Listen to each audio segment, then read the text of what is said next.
దేవుడు వాళ్ళల్లోనే ఒక కార్యం జరిగించాలి. చూడండి, రాత్రి మనందరికీ పరిచయమైన లూకా సువార్త, మరి 4 సువార్తలలో 3వ సువార్త లూకా సువార్త, క్రొత్త నిబంధనలో 71వ పేజీ 19వ అధ్యాయము. మనందరికీ పరిచయమైన ఒక వ్యక్తి ఇక్కడ మనకు కనబడుతూ ఉంటాడు. చూడండి, ఇక్కడ మరి 4 వచనాలు మనం చదువుకున్నాం. లూకా సువార్త 19వ అధ్యాయము 1 నుంచి 4 వచనాలు మనము మార్చి చదువుకున్నాం. లూకా సువార్త 19వ అధ్యాయము 1, 2, 3, 4 వచనాలు. ఆయన సంచరించుచు యెరికో పట్టణంలో ప్రవేశించి దాని గుండా పోవచ్చుండెను. ఇదిగో సుంకపు గుత్తదారుడును ధనవంతుడనైన జక్కయ్యను పేరు గల ఒకడు యేసు ఎవరో అయినా చూడకూడని గాని కొట్టివాడైనందున జనులు గుంపు కూడి ఉండటం వలన చూడలేకపోయింది. అప్పుడు యేసు ఆ త్రోవను రానయ్యుండెను గనుక అతడు ముందుగా పరిగెత్తి ఆయనను చూచుటకు ఒక మేడి చెట్టు ఎక్కాను.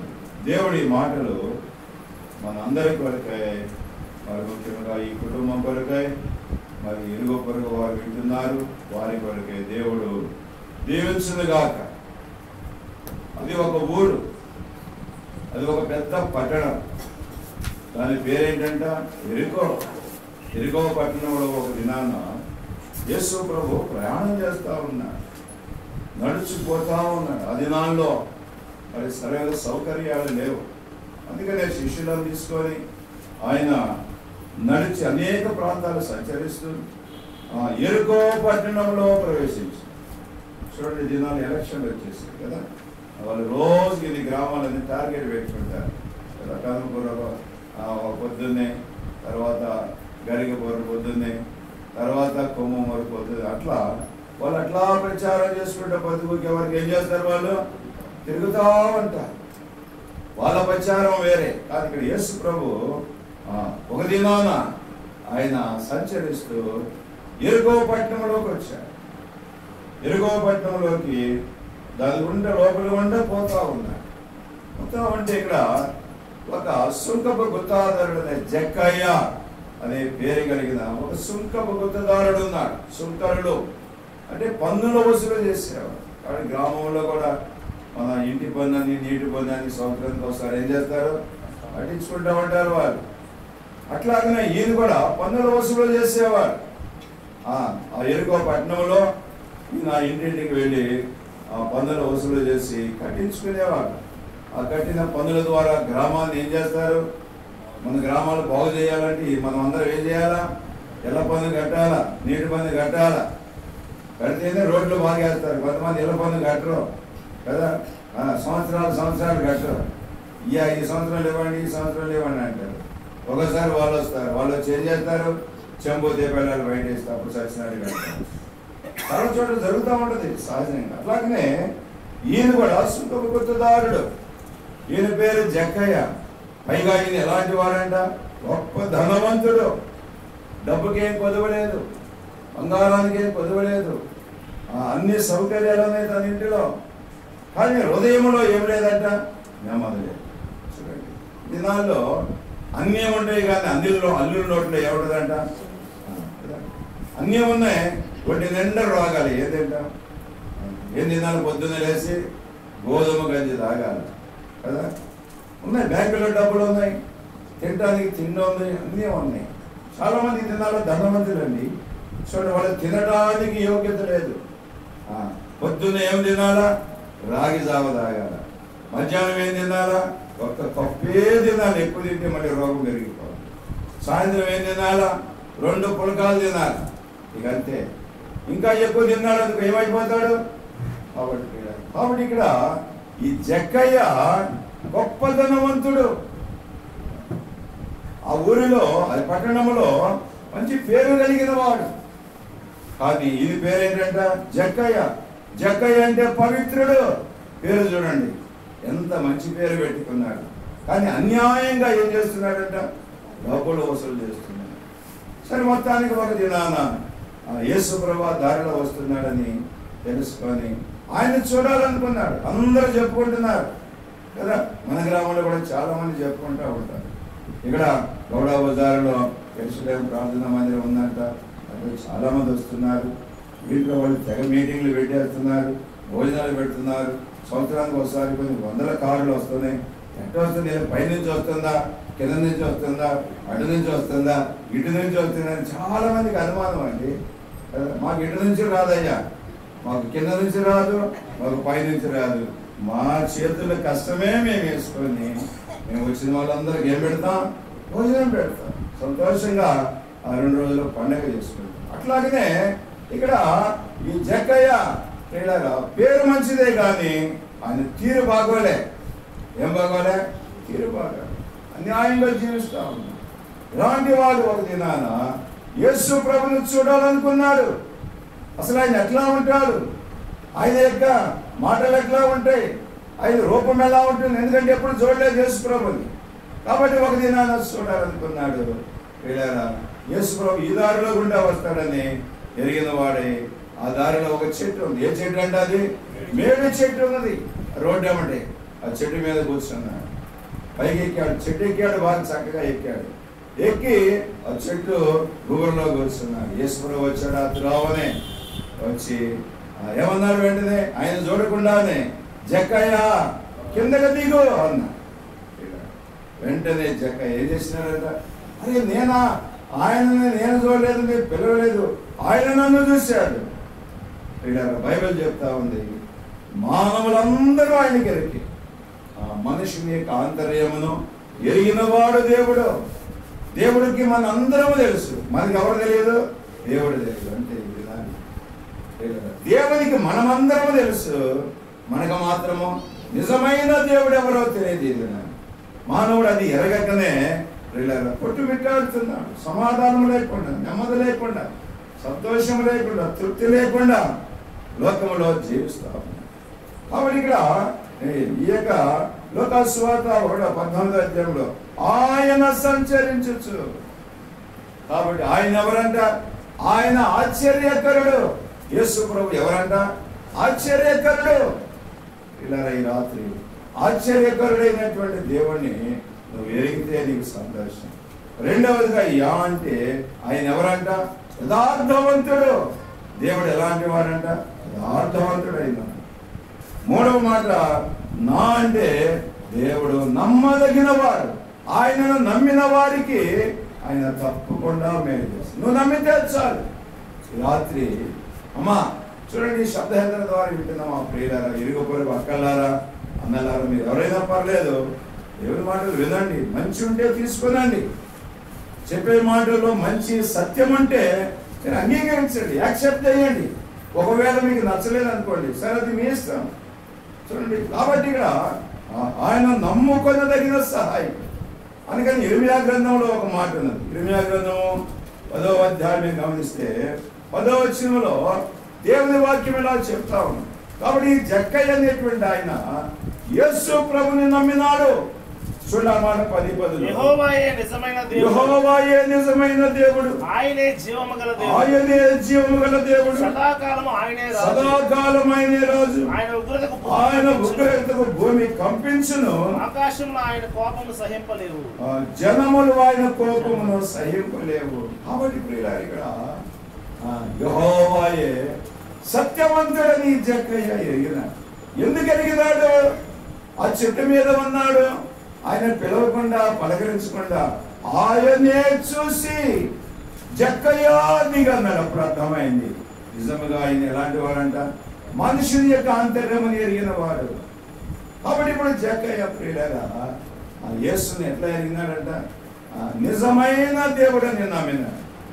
కాబట్టి రాత్రికాల సమయంలో మరి వీర రాఘవులు గారు చక్కగా ఆయన కూడా ప్రభునందు కొద్దిపాటి విశ్వాసం ఉంచారు. విశ్వాసం లేకుండా దేవునికి ఇష్టడైనడా అసాధ్యము అని బైబిల్ చెప్తాము. ఆయనలో ఎక్కడో ఒక మూల దేవుడు ఆయనలో కొంత విశ్వాసం ఉంచాడు. విశ్వాసం ఉంచాడు కాబట్టే ఈ దినాన సంఘాన్ని, దేవుని బిడ్డలను పిలిపించుకొని, అయ్యా మా ఇంటికి రండి, మా ఇంటిలో కూడుకోండి, మీ అందరూ వస్తే మా ఇంట్లో ప్రార్థన చేసి వెళ్ళండి అని ఆయన ఆహ్వానించాడు. మేము కాదనలేదు. ఎందుకంటే ప్రియులారా బైబిల్ తెలియజేస్తా ఉంది. అపొస్తలుల కార్యములు 17వ అధ్యాయం 25వ వచనం చూడండి. అక్కడ ప్రభు బహు తేటగా తెలియజేస్తా ఉన్నాడు. 17:25 అయితే మధ్యరాత్రి వేళ 17 ఆయన అందరికి జీవమును ఊపిరిని సమస్తమును దయచేవాడు కనుక ఈ దేవుడు అందరికి ఏమిచ్చాడంట?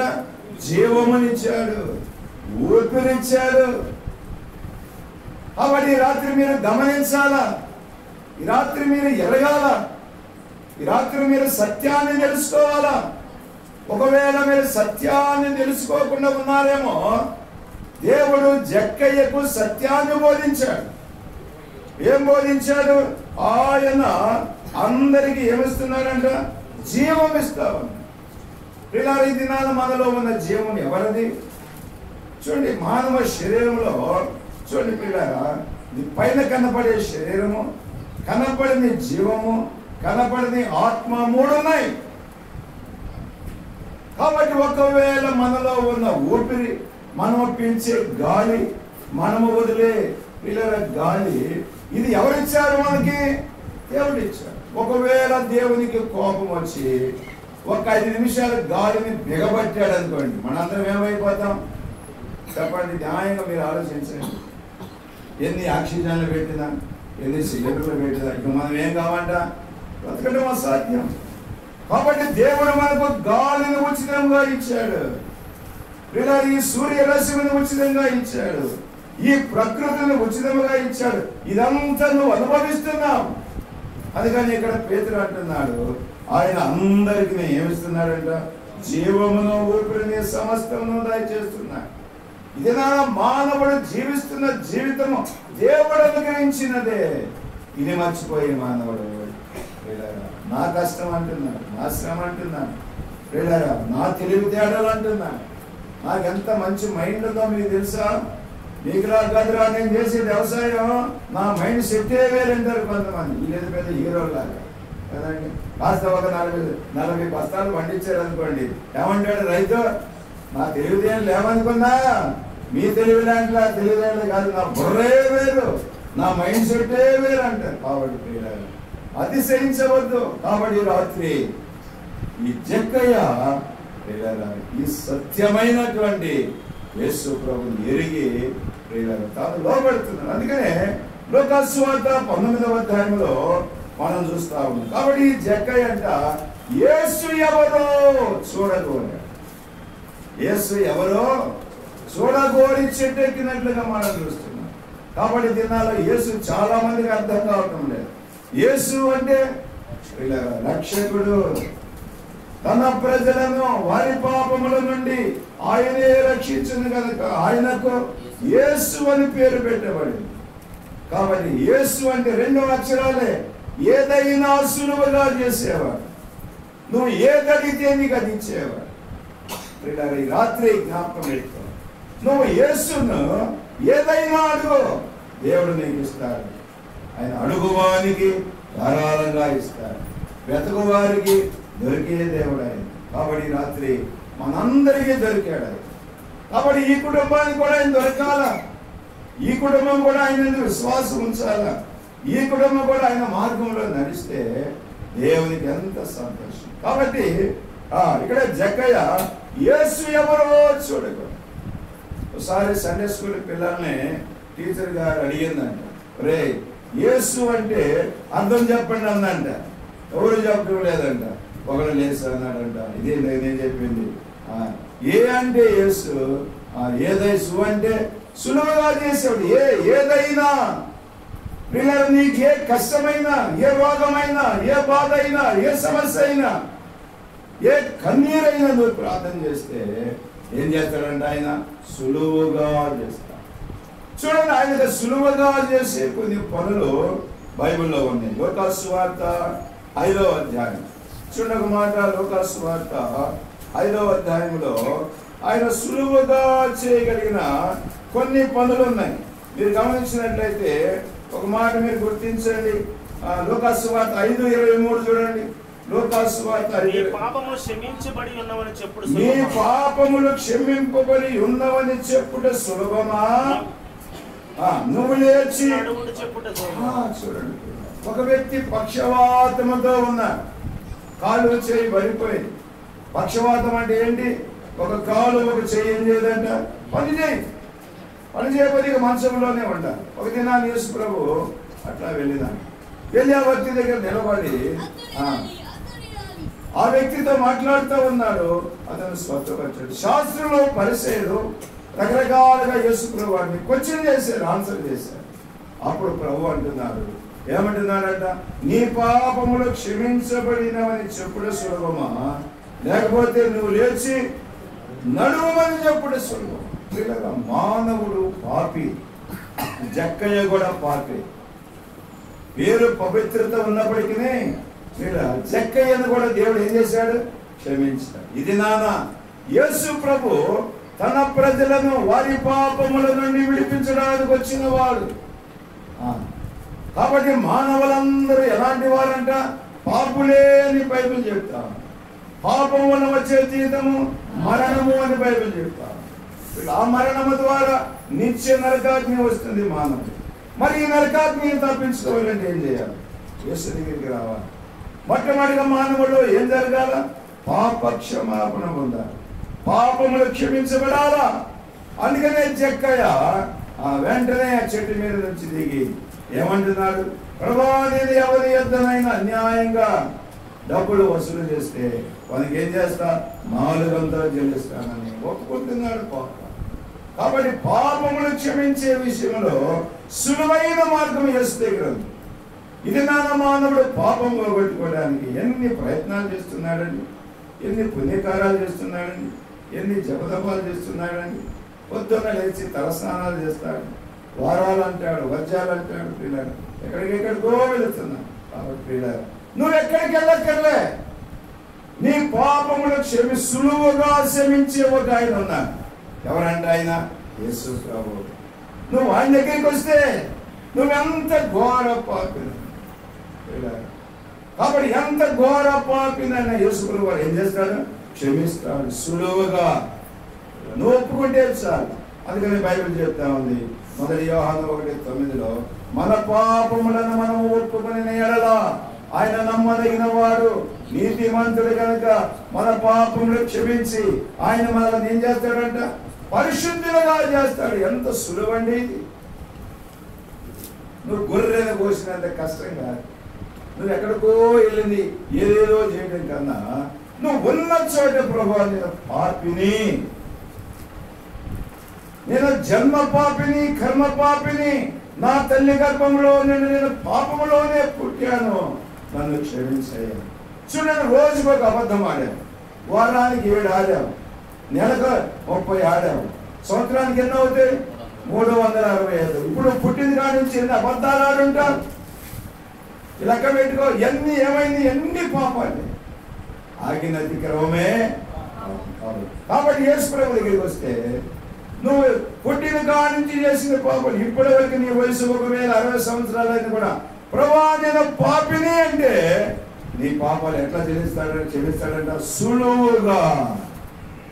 ఎంత సులువండి, ఎంత ఈజీ అండి, ఎంత ఈజీగా దేవుడు కార్యం చేస్తాడు. ఈ సత్యాన్ని ఇలా జక్కయ్య ఎరిగినాడు. అందుకనే వెంటనే యేసు ఎవరో చూడాలని దిగాడు, యేసుని చేర్చుకున్నట్టుగా మనం చూస్తాం. కాబట్టి ఈ రాత్రి ప్రియులారా, యేసు అంటే ఏదైనా సులువుగా చేసేవాడు.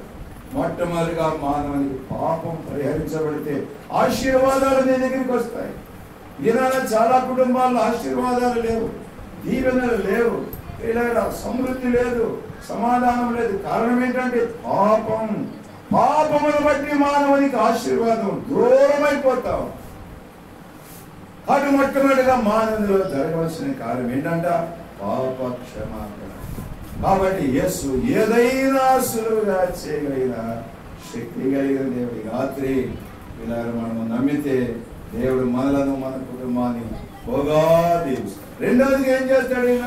చూడండి, సామెతల పుస్తకము ఒక మాట మీద గమనిస్తే 29-25. సామెతలు 29:25లో భక్తుడు అంటాడు అక్కడ. సామెతలు 29:25 చూడండి. భయపడుట వలన మనుషులకు ఉరి వచ్చును. యెహోవా యందు నమ్మిక ఉంచువాడు సురక్షితముగా ఉండును. ప్రియులారా, ఇక్కడ మనం చూస్తాం.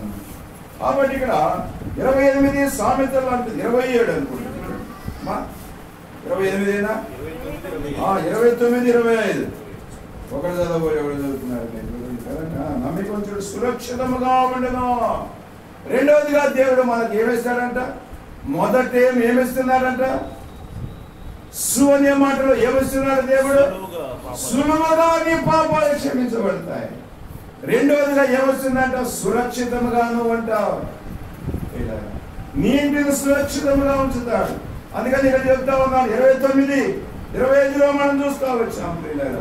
యెహోవా యందు నమ్మిక ఉంచువాడు సురక్షితముగా ఉంటాడు, క్షేమంగా ఉంటావు. రాత్రి నువ్వు నమ్ము. కాబట్టి మనసులో నమ్ము, ప్రభా నేను నిన్ను నమ్ముతాను, గొప్ప దేవుడవు, సృష్టికర్తవు, ఈ లోకానికి వచ్చావు, మరి లోకమంతా ఈ దినాన్ని నేను వెంబడిస్తా ఉంది. లోకంలో చాలా మంది ఉన్నారు. అంతకాలం నేను కూడా వాళ్ళని నమ్మాను, కానీ నాకు నెమ్మది రాలేదు. ఇప్పుడు నేను నిన్ను నమ్ముతున్నా. మొదట ఏం చేయాలా? సులువుగా నా పాపాలు తొలగించు. రెండవది ఏం చేస్తాడంటే ఆయన సురక్షితముగా ఉంచుతాడు కదా. ఈ దినాన్ని మానవులందరూ కుటుంబాలు ఏం కోరుకుంటారు? నేను, నా కుటుంబం, నా పిల్లలు ఎట్లా ఉండాలా? సురక్షితంగా ఉండాలా, క్షేమంగా ఉండాలని కోరుకోవడంలో తప్పు లేదు కదా. కాబట్టి జక్కయ్య యేసు ఎవరో అని చూడగోరాడు. చూసి ఇప్పుడు ఆ కుటుంబానికి ఏమొచ్చిందంట? సురక్షితమైనటువంటి భద్రత వచ్చింది. ఆయన అన్నాడు ఒకటే మాట, యేసు ప్రభువు ఏమన్నాడు? ఇతడను అబ్రహాము కుమారుడే, నేడు ఇంటికి ఏమొచ్చిందంట? రక్షణ వచ్చింది. నువ్వు రక్షించబడితే నీ ఇంటికి భద్రత ఉంటుంది, సెక్యూరిటీ ఉంటుంది, నీటిలో నెమ్మది ఉంటుంది. యోబు గ్రంథము 36:11 చూడండి. యోబు అంటాడు ఒక మాట 36:11లో, మూడవదిగా దేవుడు నేను ఎట్లా ఉంచుతాడంటే ఆలకించి ఆయనను సేవించిన యెడల మూడవదిగా ప్రియులారా నీ దినములలోనూ క్షేమాన్ని చూస్తాను. ఈ దినాల్లో చాలా మంది ప్రియులారా ప్రతి దినము ఏదో ఒక నష్టం, కీడు, ఇబ్బంది, రోగాన్ని అనుభవిస్తున్నారు.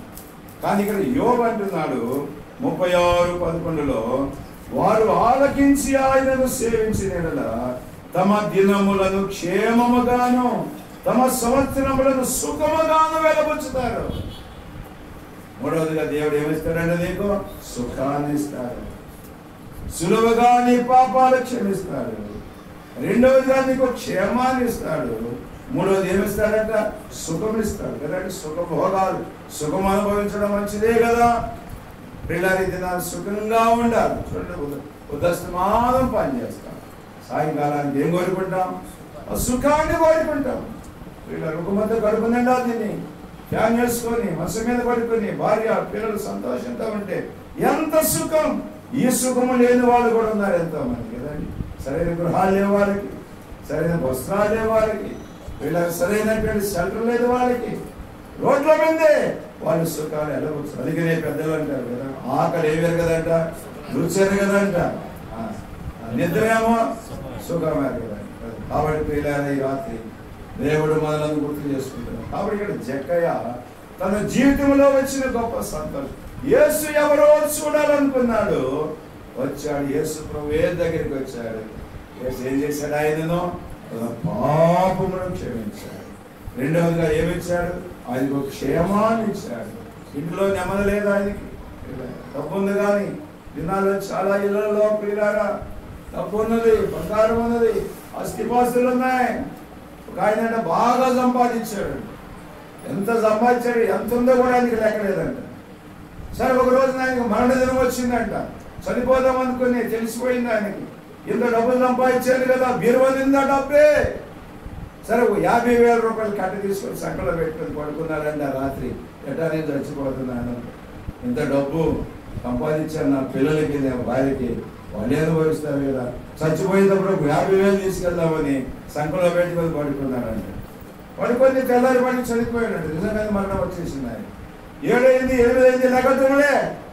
వాళ్ళ ఆవిడ వచ్చిందంట, ఏమయ్యా ఏడు ఇంకా లేకలేదని వచ్చిట నెట్టిందంట. నెట్టితే ఏముంది, ఇట్లా పడ్డాడు. సంఖ్యలో నుంచి 50,000 రూపాయలు కట్టబడింది. అప్పుడు అంటుందంట మోసాలు, ఎవరు గమ్మ చచ్చినోడు జావుగా 50,000 రూపాయలు కట్టేసుకెళ్దాం అనుకున్నారా? భార్య నమ్మటానికి వీల్లేదండి, భర్తను నమ్మటానికి వీల్లేదు. ఎవరిని నమ్మే రోజులు కాదు. నువ్వెంత సంపాదించినా, నువ్వెంత సుఖభోగాలు మీ బిడ్డలకు నువ్వు ఇచ్చినా కూడా ఇవి నమ్మే దినాలు కాదు. బైబిల్ చెప్తా ఉంది సత్యం. కాబట్టి రాత్రి కాల్సిన మనం ఎరుగుదాం. యేసుని ఎరిగితే నిజంగా నీ జీవితంలో దేవుడు నేను ఏం చేస్తాడో తెలుసా? దీవిస్తాడు. ఆయన నీకేం చేస్తాడో తెలుసా? జక్కయ్య నమ్మాడు కాబట్టి జక్కయ్య కుటుంబంలో నెమ్మది వచ్చింది. చూడక మాట మీరు గమనిస్తే, యేసు ప్రభు నమ్మితే ఆయన నీకేమిస్తాడంటే 103వ కీర్తన 106వ కీర్తన 113వ వచ్చింది. మీరు గమనించండి. 106వ కీర్తన 113. నువ్వు ఆయనను నమ్మి వెంబడిస్తే 106:13 వారు ఆయన కార్యములను మరిచిపోయి ఆయన ఆలోచన కొరకు నువ్వు ఆయన నమ్మితే నీకు ఆలోచన చెబుతాడు. అర్థమవుతుందా? ఈ రాత్రి జక్కయ్య ప్రియులారా యేసు ప్రభువును నమ్మాడు. ఆయన ఏం చెబుతారో అది చేద్దామని దేవుని వారికి ఎదురు చూస్తే 106వ కీర్తన 13వ వచనంలో ఆయనను నమ్మితే ఆయన నీకు ఏం చెప్తారంట? ఆలోచన చెప్తాడు. నీ కుటుంబం ఎట్లా కట్టుకోవాలా, నీ బిడ్డలను ఎట్లా పెంచుకోవాలా, నీ పనులు ఎట్లా చేసుకోవాలా, నీవు ఆరోగ్యంగా ఎట్లా బ్రతకాలా, ఎలా సిస్టమేటిక్గా నీ కుటుంబాన్ని కట్టుకోవాలో దేవుడు నీకు ఆలోచన చెప్తాడు. అందుకని 32వ కీర్తన 8వ వచనం అంటాడు కూడా, నీ మీద దృష్టి ఉంచి నేను నీకు ఆలోచన చెప్పేదను, నువ్వు నడవవలసిన మార్గాన్ని నేను నీకు. ఇట్లా బోధించే దేవుడు ఎవరున్నారని ఈ లోకాల్లో. నేను కూడా చేసుకోవడం ఎరగినప్పుడు ఏదో గుర్తిండేవాడిని, అసలు కూర్చునేవాడిని, అప్పుడు వేసుకున్నాను, కొట్టుకొని ఇంటికి వచ్చాడు. ఏముండేది కాదు, చెప్పడం వాయించడం తప్ప. ఏమండి? కాబట్టి పిల్లలు యేసును నమ్మిన తర్వాత ఆయన నాకు ఆలోచన చెప్పాడు. చెడ్డ మార్గమును వదలమన్నాడు, అన్యాయాన్ని వదలమన్నాడు, పిల్లల దొంగతనాలు వదిలిపెట్టమన్నాడు, మోసమును వదిలిపెట్టమన్నాడు, అసత్యంలో నుండి బయటికి రమ్మన్నాడు. వాటన్నిటిని విడిచిపెట్టాడు. రోజు ప్రియుల ఆదివారం వచ్చిందంటే 4 సినిమాలు చూసేవాడిని. యేసు ప్రభు నమ్ముకున్న తర్వాత ఒక్క సినిమా కూడా లేదు. యేసు నమ్మకం ముందు నేను ఎంత బూతులు తిట్టేవాడినా, యేసు ప్రభు నమ్ముకున్న తర్వాత ఒక్క బూతు లేదు. చూడండి దేవుడు ఎంత మార్చాడండి. యేసును నమ్మితే జరిగేది అదే నీలో. నువ్వు యేసును నమ్మనంత కాలం. మా ఊళ్ళో ఒక రెడ్డి గారు ఉన్నాడు. ఆయన 5 నిమిషాలకు 60 బూతులు మాట్లాడతాడు. ఎవడైనా ఉంటే 2 అంటాడు మాట్లాడు. అది ఆయన హ్యాబీ, అదొక అలవాటు ఆయన. అది గొప్పతనమా? 5 నిమిషాలకు 60 బూతులు మాట్లాడటం గొప్పతనం అండి. చాలా మంది అదొక గొప్పతనం అనుకుంటారు. కాదు, నీ చెడు నడతను మార్చుకో. జక్కయ్య సుంకము గుత్తదారుడు, అన్యాయస్తుడైనటువంటి జక్కయ్య మారినాడు ఇక్కడ. కాబట్టి ఆయన ఆలోచన కొరకు ఏం చేశాడంట? కనిపెట్టాడు. 106వ కీర్తన 13వ వచనంలో దేవుడు అంటున్నాడు, నీవు నేను ఆయన ఆలోచన కొరకు కనిపెడితే ఆయన నీకేం చెప్తాడంట? నడవవలసిన మార్గం, చక్కటి మార్గం. ప్రియులారా, బైబిల్ మార్గం చక్కటి మార్గం.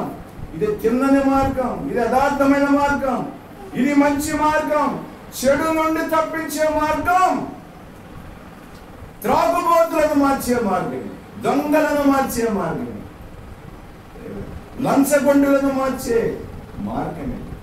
బైబిల్ నమ్ముకున్న వాళ్ళు మీరు గమనించండి. ఈ కనపడతామంటారు, అమ్మా మా గ్రామస్తులారా ఈ మైకి వింటుందమ్మా ప్రియులారా, యేసు ప్రభు నమ్ముకుంటే ఎంతమంది తాగుబోతులు మారారు, దొంగలు మారారు, దెయ్యాలు పట్టినోళ్ళు మారారు, ప్రియులారా అన్యాయం చేసేవాళ్ళు మారినారు. అప్పుడు రాత్రి గుర్తుపెట్టు, జక్కయ్య అన్యాయస్తుడు. అయితే యేసు నమ్ముకున్న తర్వాత తన మార్గంలో ఏమొచ్చిందంట? నెమ్మది వచ్చింది. ఆయన ఆలోచన చేత సమాధానం వచ్చింది ఆయనకి. రెండవదిగా దేవుడు ఆయనకి ఏం నేర్పాడంట? చూడండి, సామెతలు 3:33 చూడండి. సామెతల పుస్తకము 3వ అధ్యాయము 33వ వచనం మీరు గమనిస్తే, ఈ రాత్రి నీవు కూడా యేసును నమ్మితే 3వ అధ్యాయము ఇంటి మీదకి యెహోవా శాపము వచ్చును, నీతిమంతుల నివాసమును ఆయన ఆశీర్వదించును. నీకు ఆశీర్వదిస్తాడు. రెండవది, మొదటేమో నీకు ఆలోచన చెబుతాడు, యేసుని నమ్మితే. రెండోది నీకు ఏమిస్తాడంట? ఆశీర్వాదం. దేవుని యొక్క దీవెనలు వస్తాయి. చూడండి, ఈ దినాల్లో అందరికీ ఆశీర్వాదాలు కావాలి. ఆశీర్వాదాలు వద్దనే వాళ్ళు ఎవరైనా ఉన్నారా? కాబట్టి యేసుని నమ్మితే ఏమొస్తుందంట? ఆశీర్వాదాలు వస్తాయి. కాబట్టి ఇక్కడ ఉన్నటువంటి మేమందరం కూడా దేవుడు మమ్మల్ని ఆశీర్వదించాడు, భూసంబంధముగా పరసంబంధము. కాబట్టి రాత్రి ఈ కుటుంబాన్ని కూడా దేవుడు ఏం చేయాలంట? ఆశీర్వదించాలా, దీవించాలా. దేవుని యొక్క ఆశీర్వాదాలు మన ఇంటిలో ఉండాలా. దేవుడు ఆశీర్వదిస్తే నీకేమీ తక్కువ కాదు. కలిమిలో కూడా నువ్వు సంతోషపడతా. అందుకే దావీదు అంటాడు, యెహోవా నా కాపరి, నాకు లేమి కలగదు. నీకే కష్టం రానియడు, నీకే కొదువ రానివ్వడు, నీకు ఏ బాధ కలగనివ్వడు. ఉన్నా కూడా అది వెంటనే తొలగిస్తాడు. కాబట్టి ఈ జక్కయ్య ఈ సత్యాన్ని తెలుసుకున్నాడు, ప్రభువును వెంబడించాడు. కాబట్టి ప్రభు అన్నాడు, ఇతడును అబ్రహాము కుమారుడే, ఇతని ఇంటికి ఏమొచ్చిందంట? రక్షణ వచ్చింది. అబ్రహాము ఎంత గొప్ప ధనవంతుడో. అబ్రహాం ఇంటిలో 318 మంది పని వాళ్ళు ఉండేవాళ్ళంట. చూడ, అంటే ఎంత ధనవంతుడండి, ఎంత గొప్ప వ్యవసాయదారుడు ఆదాము, అది అబ్రహాము. కాబట్టి ఆ ఆశీర్వాదాన్ని జక్కయ్యకు దేవుడిచ్చాడు. కాబట్టి మొదలుగా జక్కయ్య ఏం పొందాడు దేవుడి దగ్గర? మొట్టమొదటిగా జక్కయ్య ఆయన ఆలోచన, ఆయన వెంబడించాడు, ఆయన తెలుసుకున్నాడు. ప్రియులారా, ఈ రాత్రి ఈ బైబిల్ గ్రంథం సత్యాన్ని బోధిస్తూ ఉంది. మనం ఎదిగితే మనకు ఆశీర్వాదం. రెండవదిగా దేవుడు జక్కయ్యను ఆశీర్వదించాడు. మూడవదిగా చూడండి, ఇక్కడ కీర్తన 37:23లో ఇక్కడ ఆ జక్కయ్యను ఏం చేశాడంటే దేవుడు ఆనందింపజేశాడు. చూడండి, 37:23 కీర్తన 37:23లో ఒక మాట మనం చూస్తాం. ఒకని నడత యెహోవా చేతనే స్థిరపరచబడును, వాని ప్రవర్తన చూసి దేవుడు ఆనందిస్తాడు. మూడవది ఆనందం ఇస్తాడండి. అమ్మా, ఈ రాత్రి అయ్యా మా ప్రియమైనటువంటి వారు, ఈ రాత్రి ఈ కుటుంబానికి కూడా దేవుడు ఏమివ్వాలా? ఆనందం ఇవ్వాలా. ఒకవేళ ఆనందాన్ని కోల్పోయారేమో, ఆనందం లేదేమో. కొంతమంది పైకి ఆనందంగా ఉంటారు, లోపల కుమిడిపోతూ ఉంటారు. రాత్రి ప్రభు అంటున్నాడు, దేవుడు నీకు ఏమిస్తాడంట? ఆనందం ఇస్తాడు. ప్రభు నమ్మితే. కాబట్టి జక్కయ్య ఆయనను వెంబడించాడు. ఆయన ఎవరో చూడాలనుకున్నాడు, చూశాడు. ప్రియులారా, తాను ధరించాడు, సంతోషపడ్డాడు. జక్కయ్య ఇంటిలోనికి ఏమొచ్చిందంట? ఆనందం వచ్చింది. ఉన్న డబ్బంతా పోయింది, కానీ పరలోకానందం వచ్చింది. ఈ లోక సంబంధమైన డబ్బు ఆనందాన్ని ఇవ్వదండి, అది కొద్ది కాలమే, కొంచెం కాలమే. కానీ ప్రభువులో ఉండే ఆనందం అది శాశ్వత ఆనందం. ఇలా కాబట్టి ఈ రాత్రి మరి వీర రాఘవుడు గారు కూడా, అమ్మాయి కూడా దేవుడు ఇచ్చే సంతోషాన్ని అది కూడా పొందాలి, అది కూడా అనుభవించాలి. వాళ్ళు కూడా అనుభవిస్తే దినాల్లో వారు దేవునికి సాక్షులుగా ఉంటారు. అందుకని ఇక్కడ మరి జక్కయ్యలో వచ్చిన ఆ గొప్ప సంతృప్తిని బట్టి దేవుడు ఎంతగానో ఆనందించినట్లుగా బైబిల్ మనకు తెలియజేస్తా ఉంది. కాబట్టి ప్రియుల చూడండి, ఇంకొక మాట మీరు గమనిస్తే చూడండి, జక్కయ్యకు దేవుడు ఏమిచ్చాడంటే ప్రియులారా, సామెతలో 3:6 చూడండి. సామెతలో 3వ అధ్యాయం 6వ వచనంలో,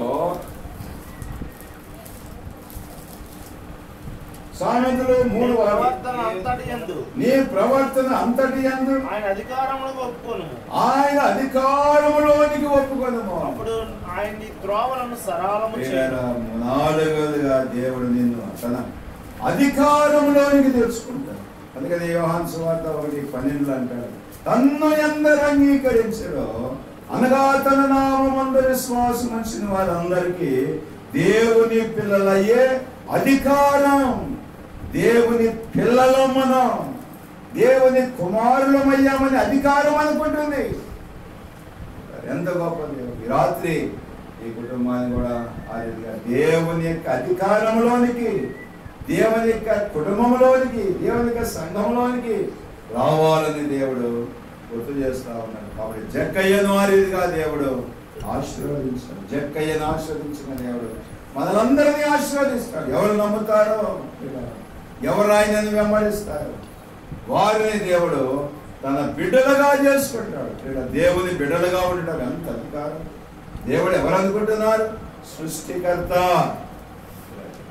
దేవుడు. క్రీడగా గొప్పవాడు, అందరికంటే పైగా ఉన్నవాడు, అందరికంటే హెచ్చైన వాడు దేవుడు. క్రీడగా అందరికీ దేవుడు, ఆయన కొందరికి కాదు. దినాన మానవుడు క్రీడగా సత్యాన్ని ఎరగక ఇంటికి ఒక దేవుడిని, వీధికి ఒక దేవుడిని, బజార్కి ఒక దేవుడిని కదండి. కొన్ని పండుగలు వస్తే ఏం చేస్తారు? గొల్లలో ఒక దేవుడిని కదండి. ఏం చేస్తారు? సాకలో ఒక దేవుడిని, గౌడాస్ ఒక దేవుడిని కదండి. ఏంటండి ఇది? నాకు అర్థం కాదు. ఇదే కులదేవుళ్ళ, కులానికి ఒక దేవుడు ఉంటాడా? మైక్లో చెప్పట్లేదు. ప్రియులారా, ఏంటండి నాకు కులానికి ఒక దేవుడు ఉన్నాడా? దేవుడు ఒక్కడే అని బైబిల్ చెప్తా ఉంది. అన్ని మతాలు చెబుతుంది, అన్ని గ్రంథాలు చదువుతున్నాయి. నిజమేనండి, అన్ని గ్రంథాలు అయ్యే చదువుతున్నాయి, అయ్యే చదువుతున్నాయి. మరి ఎవరు తెలుసుకుంటున్నాను నువ్వు? కాబట్టి ప్రియులారా, ఈ రాత్రి సత్యాన్ని తెలుసుకుంటే మన జీవితం ఈ జక్కయ్య ఒకప్పుడు అట్లాగే ఉన్నాడు, కానీ తెలుసుకొని ఇప్పుడు ఏం చేస్తున్నాడంట? ఆయన అధికారంలోకి వచ్చాడు, ఆయన త్రోవలోకి వచ్చాడు. ప్రియులారా, అబ్రహాము ప్రియులారా దేవుని మార్గంలోకి వచ్చాడు. అందుకనే లోకాసు వార్త 19:10 నశించిన దానిని వెతకి రక్షించడానికి వచ్చిన ఆ దేవుడిని మానవుడు నశించి నరకానికి పోతున్నాడు. ఇది మానవునికి అర్థం కావటం లేదు. కాబట్టి ఇది నాన్న ప్రియులారా, దేవుని సంఘం ప్రియులారా, క్రైస్తవులు అనేకులు కొరకు ప్రార్థన చేస్తున్నారు. మీరు వింటున్నారో లేదో? వాళ్ళందరూ మారాలా ప్రభా, వారికి మంచి మనసు రావాలా, వారి క్రియలు మారాలా, వారి నడక మారాలా, వారి పనులు మారాలా, వారి సత్యము తెలుసుకోవాలని ప్రార్థించే క్రైస్తవులను ఈ గ్రామంలో దేవుడు మన కొరకు ఉంచాడు. ఇది మనం ఎరగాల. కాబట్టి రాత్రి ప్రభు అంటున్నాడు. చూడండి, ఒక మాట మీరు గమనిస్తే, ఒక మాట చూసుకొని మనము ద్వితీయోపదేశకాండము 33:12 చూడండి. జక్కయ్య దేవుడిని ఆశ్రయించాడు. ద్వితీయోపదేశకాండము 33:12 బెన్యామీను గూర్చి ఇట్లనెను, బెన్యామీను యెహోవాకు ప్రియుడు, ఆయన అతడు సురక్షితముగా నివసించును, ఆయన యొద్ద ఆయన సురక్షితముగా నివసించును, దినమెల్లా ఆయన అతనికి ఆశ్రయమగును. పిల్లలు, ఐదవదిగా దేవుడు మనకు ఆశ్రయముగా ఉంటాడు. నీకు ఏ బాధ వచ్చినా నిన్నెవరు పట్టించుకోవట్లేదేమో, నీ బంధువులు, నీ స్నేహితులు, నీ రక్త సంబంధీకులు నిన్ను త్రోసివేశారేమో, నిన్ను విస్మరించుకుంటున్నారేమో, కానీ దేవుడు మనకి ఎట్లా ఉంటాడంట? ఆశ్రయముగా ఉంటాడు. యెహోవా మనకు బలమైన ఆశ్రయం. ఆయన ఎదురుకు వచ్చి వాడిని ఎవరిని కూడా ఏం చేయడంటే ఆయన త్రోసివేయడు. ఈ రాత్రి దేవుడు గుర్తు చేస్తా ఉన్నాడు. అమ్మా అయ్యా, కాబట్టి ఈ కుటుంబాన్ని కూడా దేవుడు తన ఆశ్రమంలోనికి రావాలని ఆయన ప్రయాసపడుతున్నాడు. చేతులు జాపి పిలుస్తా ఉన్నాడు. ప్రయాసపడి భారం మోసుకొనిచున్న సమస్తమైన జనులారా, నా ఎదుకు రండి, నేను మీకు ఆశ్రయదుర్గముగా ఉంటాను, నెమ్మదినిస్తాను, సమాధానం ఇస్తానని ప్రభు తెలియజేస్తా ఉన్నాను. కాబట్టి ఈ రాత్రి జక్కయ్య ద్వారా మనం ఈ సంగతులన్నీ వింటూ వచ్చాం. జక్కయ్య పవిత్రుడే, ఎరుకో నివాసే, గొప్ప ధనవంతుడే, యూదుడే, కానీ హృదయంలో ఏం లేదు? నెమ్మది లేదు, సంతోషం లేదు, ఆనందం లేదు. అలాంటి సమయంలో యేసు ఎవరో చూడాలనుకున్నాడు. చెట్టెక్కాడు. యేసే వచ్చి, జక్కయ్య దిగు, నేడు నేను నీ ఇంట ఉండవలసినదని ఎప్పుడైతే ప్రభు చెప్పాడు, వెంటనే దిగి యేసు అంటే ఏదైనా ఏం చేయగలడంట? సులువుగా చేయగలడు. కాబట్టి మొట్టమొదటిగా జక్కయ్య పాపాలు ఏం చేశాడు? సులువుగా క్షమించేశాడు. రెండవది ఏం చేశాడు? ఆయన సురక్షితముగా బదులుపరిచాడు. మూడవదిగా ఏమిచ్చాడు? ఆయనకు క్షేమాన్ని ఇచ్చాడు. ఎంత గొప్ప! ఆ డబ్బు ఆయనకి నెమ్మది ఇవ్వలే, తన ఇంట్లో ఉన్న వస్తువులతో సంతోషాన్ని ఇవ్వలేదు, కానీ ఎప్పుడైతే తన హృదయంలో ఉన్న పాపము తొలగించబడిందో, అందుకని బైబిల్ చెప్తా ఉంది 8:37 హృదయము మోసకరమైనది, అది ఘోరమైన వ్యాధి కలిగినది. నీ భార్య హృదయంలో ఏముందో భర్తకు తెలియదు, భర్త హృదయంలో ఏముందో భార్యకు తెలియదు. అలాంటి హృదయం మన హృదయాలు కదా. అయితే దేవునికి తెలుసు మన హృదయం. అందుకని హృదయ శుద్ధి గల వారు ధన్యులు, వారు దేవుణ్ణి చూస్తారు. కాబట్టి హృదయంతరంగములు ఎదిగిన యేసు ప్రభు రాత్రి జక్కయ్యను పిలిచాడు, ఏర్పాటు చేసుకున్నాడు, బిడ్డగా చేసుకున్నాడు. జక్కయ్యకి ఏం చెప్పాడు? ఆయన ఆలోచన చెప్పాడు, నడవవలసిన మార్గాన్ని బోధించాడు. జక్కయ్య, ఇంతవరకు నువ్వు ఈ మార్గంలో ఉన్నావు, ఇది సరైన మార్గం కాదు, నేను చూపే మార్గంలోనికి రా, నేను వెళ్ళే మార్గంలో రా, నా వెంబడి రా అంటే జక్కయ్య యేసు ఈనాడు. ఎందుకంటే అనేకులు యేసుని వెంబడిస్తున్నారు పిల్లారా. ఎందుకో తెలుసా? బైబిల్ సత్యాన్ని బోధిస్తా ఉంది, ఉన్నది ఉన్నట్లుగా బోధిస్తా ఉంది, న్యాయాన్ని బోధిస్తా ఉంది, యథార్థమైన వాస్తవాన్ని బోధిస్తుంది. అందుకనే దినాలు అనేకులు యేసుని వెంబడిస్తున్నారు. రెండవదిగా జక్కయ్యకు దేవుడు ఏమిచ్చాడంట? ఆయనకి ఆలోచన, మొదటి ఆలోచన ఇచ్చాడు. రెండవదిగా ఆశీర్వాదం ఇచ్చాడు. దేవుని దగ్గరికి వస్తే దేవుడు మనను ఆశీర్వాదిస్తాడు. దేవుని యొక్క ఆశీర్వాదము వీళ్ళగా నీ జీవితంలో ఎంత సంతోషాన్ని ఇస్తుందో, ఎంత ఆనందాన్ని ఇస్తుందో, ఎంత సమృద్ధిని ఇస్తుందో. మూడవదిగా దేవుడు జక్కయ్యకి ఏమిచ్చాడంట? ఆనందం ఇచ్చాడు. కాబట్టి యేసు దగ్గరికి వస్తే ఆనందం దొరుకుతుంది. నువ్వు ఎక్కడికి వెళ్ళినా నీకు ఆనందం దొరకదు, ఎక్కడ నీకు ఆనందం దొరకదు.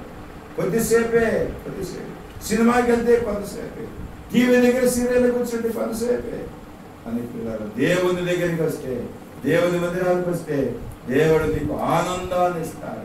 ఎలాంటి ఆనందం ఇస్తాడు? శాశ్వత ఆనందం, ఎల్లప్పుడూ ఆనందిస్తాడు. నాలుగవదిగా దేవుడు ఏమిచ్చాడంటే జక్కయ్యకు అధికారతను కుమారునిగా చేసుకున్నాడు. వీళ్ళను నువ్వు దేవుని కుమారుడిగా ఉంటావా, సాతాను కుమారుడిగా ఉంటావా? సాతాను కుమారుడిగా ఉంటే నరకం, దేవుని కుమారునిగా ఉంటే పరలోకం. ఇది సత్యం. ఐదవదిగా జక్కయ్యకు దేవుడు ఏమిచ్చాడంటే ఆశ్రయం ఇచ్చాడు. దేవుని దగ్గర ఆశ్రయం ఉన్నది.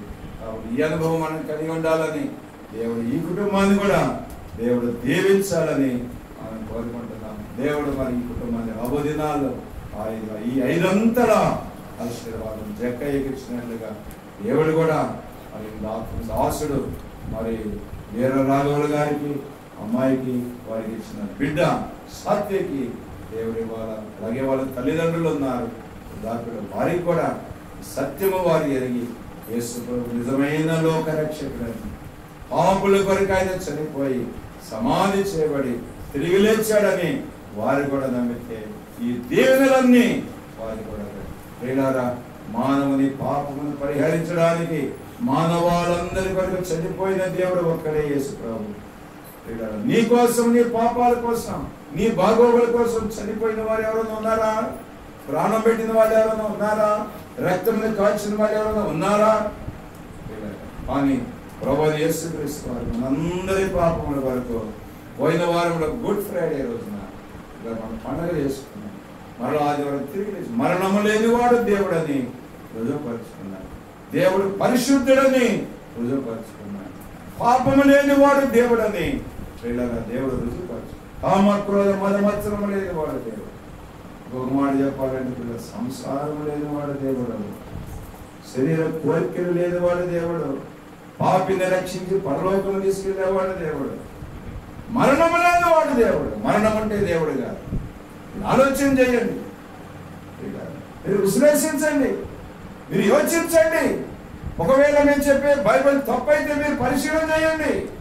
మీరు ఏ రూట్లో ఉన్నారు, ఏ స్థితిలో ఉన్నారు, ఇది వాస్తవమేనా, ఇందులో నిజమంతా మీరు ఒకసారి ఆలోచించండి, ఆలోచించి ఒక నిర్ణయం తీసుకోండి. ప్రియులారా, మేము ఒకవేళ తప్పు చెబితే ఈ బైబిల్ కూడా తప్పే. బైబిల్లో తప్పులు ఉంటే మేము నమ్మం. మేము కూడా ఒకప్పుడు మీకులాగా మేము కూడా వెంబడించాం, జక్కయ్యలాగా మేము కూడా ఉన్నాం. కానీ దేవుడు మా మనోనేత్రాలు వెలిగించాడు, మమ్మల్ని సకల త్రోవలోకి తీసుకొని వచ్చాడు. అందుకని మేము సాక్ష్యం ఇస్తున్నాం, ఆ దేవుడు సత్యవంతుడని. మనందరి కొరకు ఆయన చనిపోయాడు. దేవుడికి మరణం అంటుందా?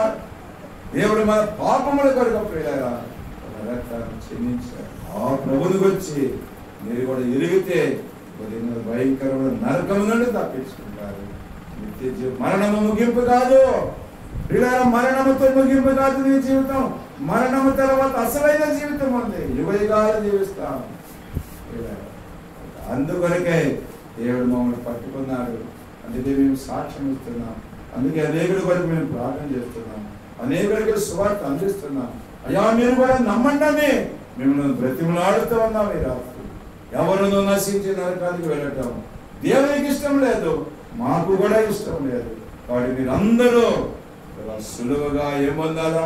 పాపక్షమాపణ పొందాలా, పాపులమని ఒప్పుకోవాలా. పాపుల రక్షకుడు యేసు ప్రభువు. కాబట్టి ఆయన విశ్వాసం ఉంచండి, అప్పుడు మీరును మీ ఇంటి వారు గొప్ప రక్షణ పొందుతారు. దేవుడు అలాంటి కృప రాబోయేలా ఈ కుటుంబాన్ని కూడా దేవుడు దయచేయను గాక. దేవుడి మాటలు దీవించుగా. విజ్ఞాపన రావున్నా ప్రార్థన చేయండి, ఎదరకు రండి, ప్రార్థన చేసుకున్నాం. మోకరించండి. కోరిక ముగించుకుంటాం. ప్రార్థన చేసిన తర్వాత